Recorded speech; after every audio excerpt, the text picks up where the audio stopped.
சேலத்தின் கருப்பு மனிதர், காவேரி காப்பாளர், சேலத்து சிங்கம் அண்ணன் எடப்பாடியார் அவர்களுக்கு தஞ்சை மாநகர கழகம் சார்பிலும் தஞ்சை மத்திய மாவட்ட கழக சார்பிலும் இருதரம் கூப்பி நன்றியை தெரிவித்துக் கொள்கிறேன்.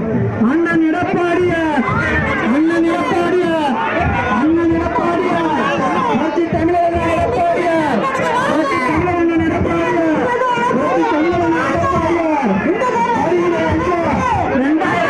2024 நடைபெறவுள்ள நாடாளுமன்ற தேர்தலிலும் 2026 சட்டமன்ற தேர்தலிலும் தஞ்சை அதிமுகவின் கோட்டையாக மாற்றி காட்டுவோம் என்று இந்த ஏழை சூழ்நிலை ஏற்று தஞ்சை மாநகர கழகம் சார்பிலும் தஞ்சை மத்திய மாவட்ட கழக சார்பிலும் உங்களுக்கு இந்த வாக்குறுதியை எங்கள் தஞ்சை மத்திய மாவட்ட பொறுப்பாளர் அனைவர் சார்பிலும் எங்களது வாக்குறுதியை தெரிவித்து செய்திகளை உடனுக்குடன் தெரிந்து கொள்ள உடனே சப்ஸ்கிரைப் பண்ணுங்க.